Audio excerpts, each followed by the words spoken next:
Bonjour à tous. Nous sommes aujourd'hui le 14 février, Cap Shvat, 14 février 2023. La semaine dernière, j'ai écouté un show passionnant du Rav Y.Y. Jacobson, mais j'ai pas eu le temps de l'enregistrer avant Shabbat. Euh, et donc, maintenant, j'ai quelques minutes pour le faire. Et je vais essayer de faire passer son message. La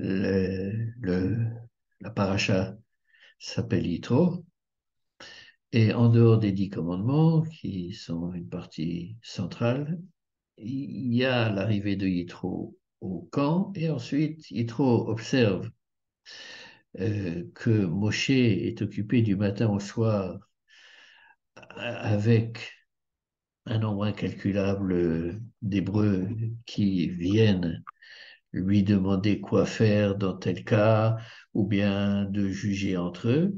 Et il est affolé par cette charge de travail démente.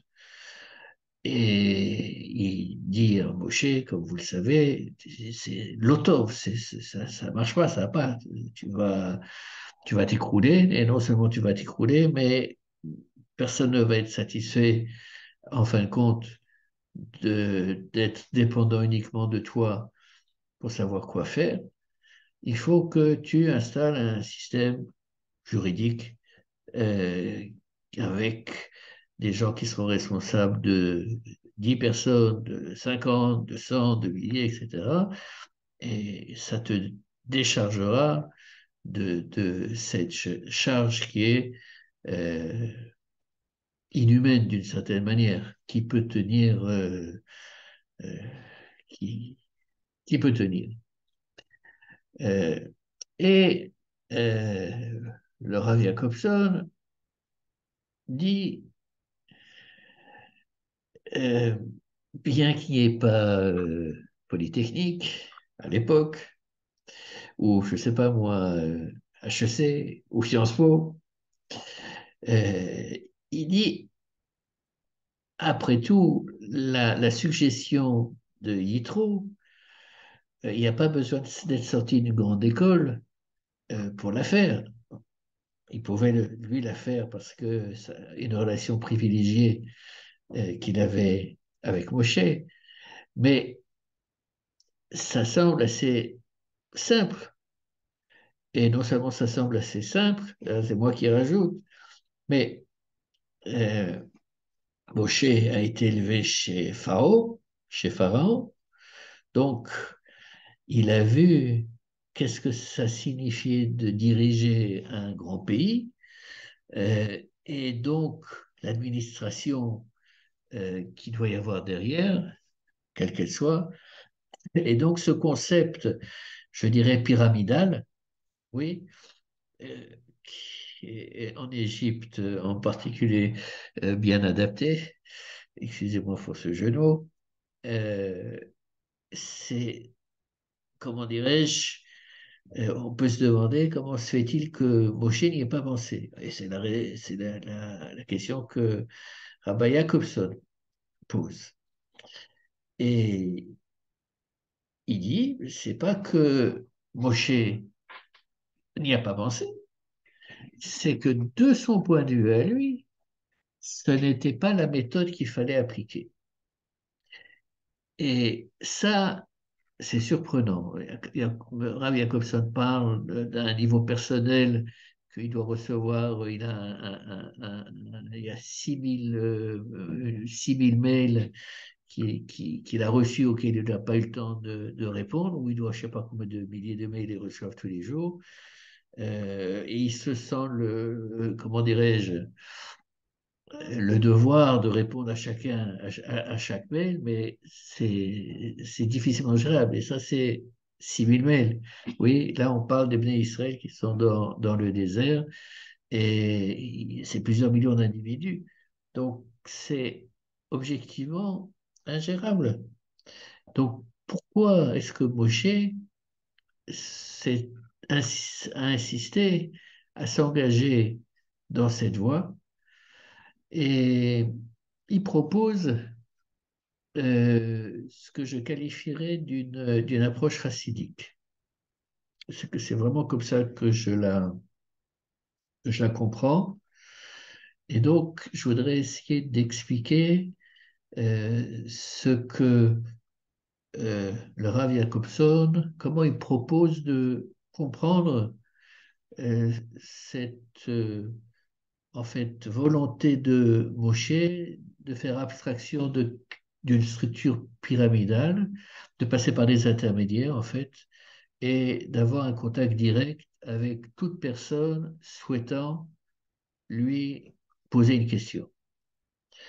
Et je pense que pour le comprendre, il faut être un petit peu familier avec, je dirais, le monde chassidique, mais particulièrement avec le rôle des rabbins chassidiques, des grands, qui ont eu, je ne sais pas si c'est une cour, mais qui ont eu énormément de euh, juifs de villages différents, d'une même, en général, à l'époque où le mouvement s'est développé, c'était quand même d'une ville ou de plusieurs villes aux alentours, et qui se retrouvaient en fait avec des juifs venant de plein d'endroits différents, mais pas trop éloignés, disons 1 ou 2 journées de voyage à l'époque, pour prendre conseil pour un sujet X, Y, Z avec leur rave.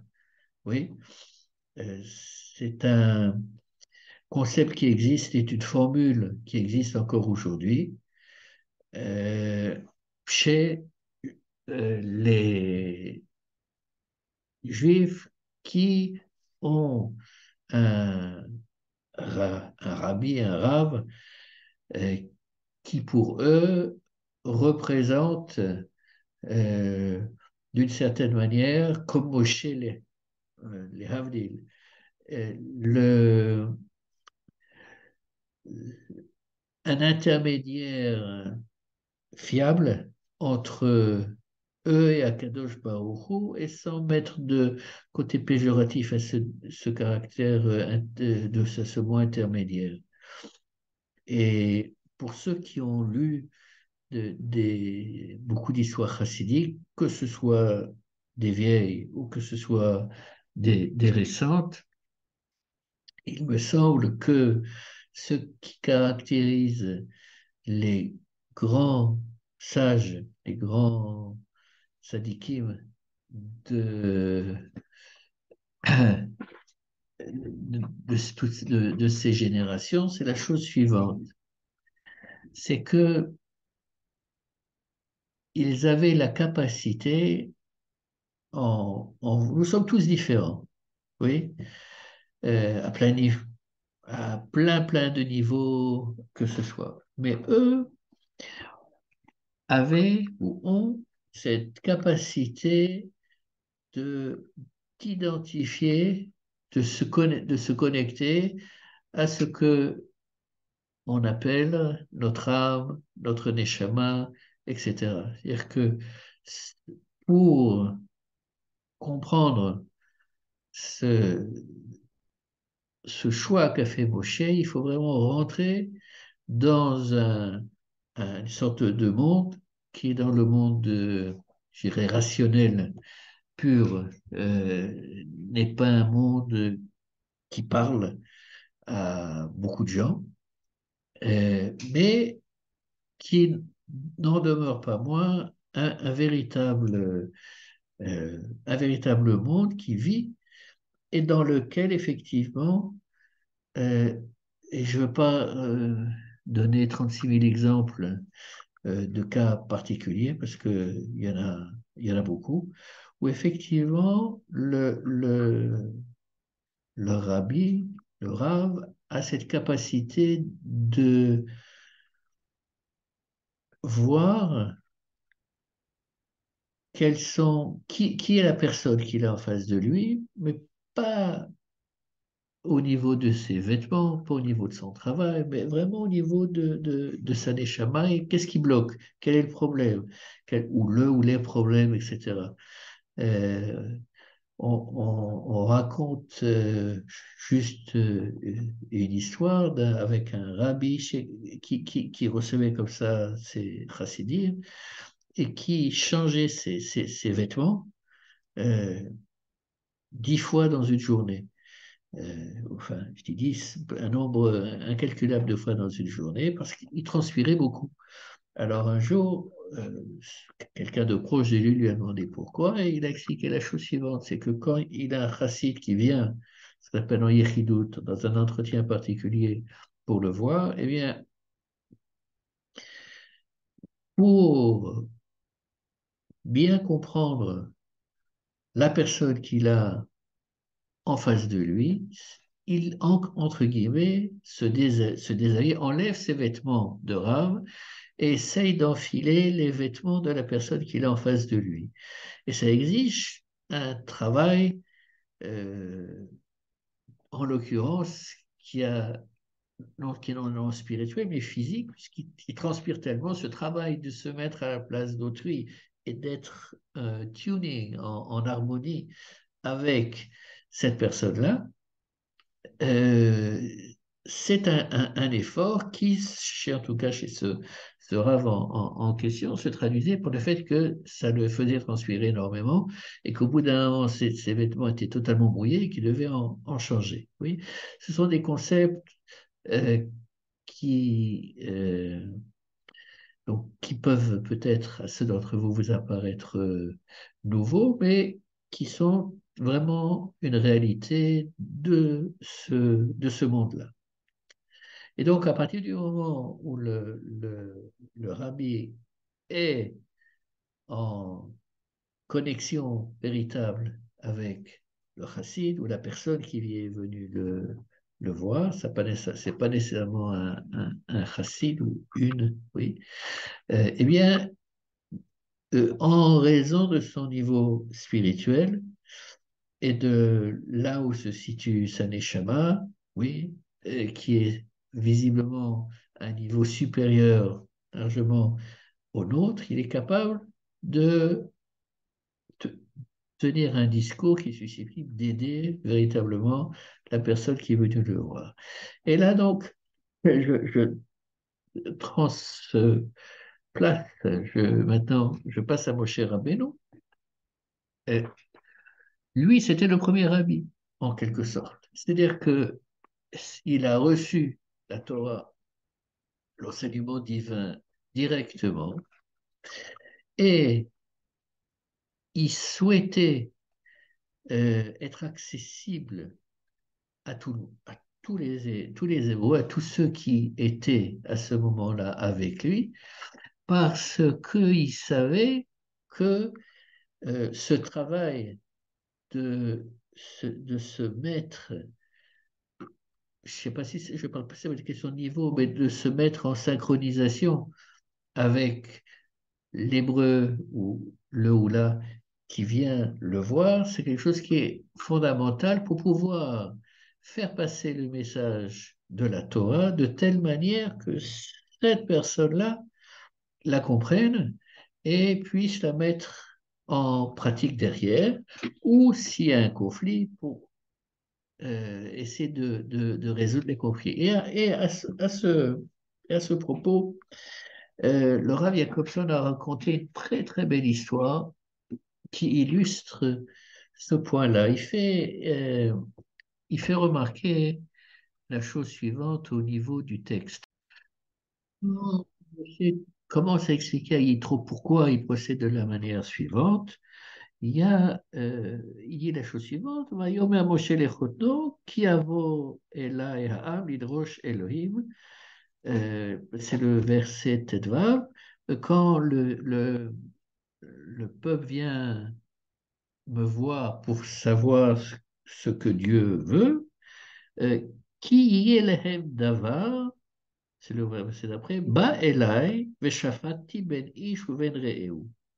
Je coupe le verset au milieu.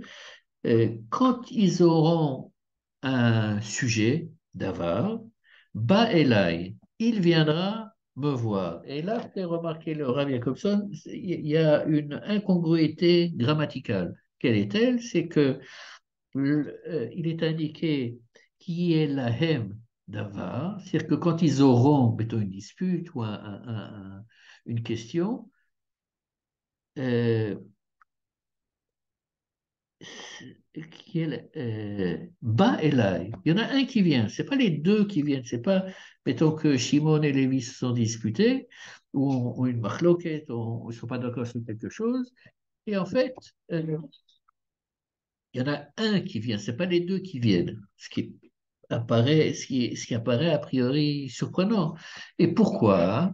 Parce que en fait, ce qui les intéresse, c'est de savoir, non pas qui a raison, mais où est la vérité? D'un point de vue de la Torah, où se situe la véritable réponse par rapport à la situation dans laquelle ils sont? Et donc, l'histoire que le Rav Jacobson raconte pour illustrer cette situation est la suivante. C'était en Europe centrale, en, en hiver, il faisait extrêmement froid et il y avait une toute petite ferme dans laquelle il y avait le père qui devait avoir 90 ans et son fils qui devait, mettons, en avoir 60. Ils étaient extrêmement, extrêmement pauvres, à tel point qu'il n'avait qu'un manteau. Donc, et bien évidemment, la maison n'était pas chauffée, etc. Et comme ils avaient qu'un manteau et qu'il faisait peut-être moins 25 ou moins 30 dehors, le fils devait aller à l'extérieur de la maison pour travailler, mais le père était frigorifié et il avait besoin du manteau pour rester à l'intérieur. Donc, l'histoire va de la manière suivante. Le père dit à son fils, c'est mon manteau. Oui, j'en ai besoin parce que toi, tu es plus jeune, tu vas dehors, tu as une activité physique, tu peux te réchauffer. Moi, si j'ai pas mon manteau, je vais crever. Et le fils lui répond, écoute, là, il y a quand même une cabane, tu es dans une cabane, il fait moins froid que dehors, et c'est moi qui travaille, qui fait ramener les quelques copecs dont on a besoin. Donne-moi mon manteau que je puisse travailler, que je puisse aller travailler sans être frigorifié. Donc, ils se disputent et décident d'aller voir le rabbin de, du village ou de la petite bourgade où ils étaient. Donc, le rabbin les entend et chacun expose ce que je viens de dire. Et le rabbin réfléchit un moment et il dit, écoutez, oui, effectivement, vous n'avez qu'un manteau, mais c'est votre fils qui doit le prendre parce que il est dehors et il fait beaucoup, beaucoup plus froid que dedans. Et par conséquent, c'est à lui de l'avoir. Point. Donc, ils rentrent chez eux, mais sur le chemin, c'est toujours l'hiver, il fait très froid. Donc, le fils a son manteau sur lui, puisque le rabbin dit, voilà, c'est toi qui dois l'avoir. Il voit son père marcher à côté de lui, mais totalement claquant des dents, frigorifié, c'était terrible. Alors, au bout de quelques minutes, il ne peut pas voir son père frigorifié comme ça, alors il enlève le manteau, il dit, papa, tu sais quoi, c'est ton manteau et garde-le. Alors, non, non, non, non, allez, mets-le. Alors, il le met, euh, le papa le met sur lui, et puis ça va mieux. Et puis lui voit son fils à ce moment-là, au bout peut-être un peu plus longtemps, d'être également frigorifié. Oui, et qui claque des dents, et c'est un froid insupportable. Alors le père prend le manteau qu'il a, il dit, écoute, écoute, je ne vais pas te laisser comme ça, tu as besoin de travailler, prends le manteau, c'est ton manteau. Et ils y arrivent chez eux en se disputant, c'est ton manteau, non, c'est ton manteau, etc., etc. Donc, une situation qui s'est totalement inversée. Mais ils sont toujours en dispute, en marloquette. Donc, ils vont revoir le même rabbin qu'ils sont allés voir la veille ou quelques jours auparavant. Et cette fois-ci, au lieu qu'il lui raconte l'histoire où chacun prétend que ce manteau est son manteau, que le père dit c'est mon manteau et que le fils dit c'est mon manteau, cette fois-ci, il présente une, une approche différente où le père dit non, c'est son manteau, c'est le manteau de mon fils, je veux que ce soit lui qui le porte. Et le fils dit non, non, non, c'est pas mon manteau, c'est le manteau de mon père, je veux que lui le porte. Euh, et au bout d'un moment, le rabbin réfléchit et il dit vous savez quoi?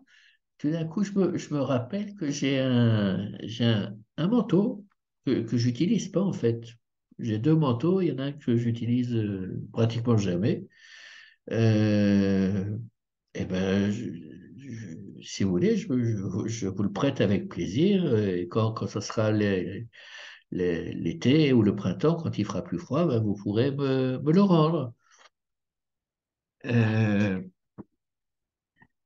alors, solution merveilleuse, oui, puisque maintenant, le papa et le fils vont pouvoir se retrouver chacun avec euh, un manteau. Euh, et le père demande au rabbin, excusez-moi, Faudara, oui, monsieur le rabbin, mais ce manteau, vous l'aviez quand on est venu vous voir la première fois. Alors comment ça se fait que vous ne euh, me l'avez pas proposé, vous ne l'avez pas proposé? Alors le rabbin réfléchit, dit, ben, la vérité, c'est que j'y ai pas pensé. Et pourquoi? Ben, chacun d'entre vous est venu en disant, voilà, c'est mon manteau. Toi, tu dis, c'est mon manteau. Lui a dit, c'est mon manteau. Et moi, j'ai pensé, moi, j'ai mon manteau. Ou je ne sais même pas si j'ai pensé, j'avais un manteau, mais il est à moi. Chacun était, comment dirais-je, préoccupé uniquement par son propre bien-être. Mais quand vous êtes venu maintenant et que vous avez dit, c'est son manteau, c'est son manteau, oui, tout d'un coup, oui, ça m'a, comment dirais-je, ouvert. Ça m'a rappelé que, en fait, j'avais un manteau. J'avais pas pensé avant. Parce que vous étiez dans une direction, dans une attitude qui n'était pas propice à ce que tout d'un coup je me souvienne que j'ai un manteau que je pouvais prêter sans problème. Voilà. Donc, moi j'ai bien aimé cette histoire de manteau parce que effectivement, euh, la, d'un problème, oui, comment est-ce que la personne qu'on va voir, le rave en question, va réagir? Ça dépend également de comment le problème va être présenté. Et chez Moshe, il avait, d'après le Rav Jacobson, et on peut, je pense, l'accepter, une conception idéale de son rôle. C'est-à-dire que il avait reçu la Torah en tant que chaliar, en tant que messager d'Akadosh Baruch Hu, et tout le monde était égaux. Il n'y a pas quelqu'un qui était supérieur à une autre personne au sein du peuple juif par rapport à l'apprentissage de cette Torah. Il n'y a personne qui est supérieur à une autre personne. Oui, même quelqu'un qui sait beaucoup plus, ça ne le rend pas supérieur. Il en sait peut-être davantage, mais ça ne va pas le rendre supérieur. Donc, du point de vue de Moshe, il y avait cette volonté de transmettre le message divin à tout âme Israël, sans différence, une femme, un enfant, un vieillard, un homme, ça n'avait aucune différence. C'est comme ça que, d'un point de vue de l'idéal, de son idéal, ça devait fonctionner. Maintenant, Yitro avait quand même raison. Cet idéal-là ne pouvait pas tenir, oui, mais Moshe voulait au moins commencer ce chemin de transmission de la parole divine de la manière dont elle aurait dû fonctionner dans ce monde, mais du fait du nombre comment dirais-je, d'Hébreux, de Juifs, ça ne pouvait pas fonctionner à long terme. Et c'est pour ça qu'après coup, oui, après que Yitro soit intervenu, il a accepté de modifier sa manière de pratiquer, d'adopter la formule pyramidale que Yitro lui avait proposée.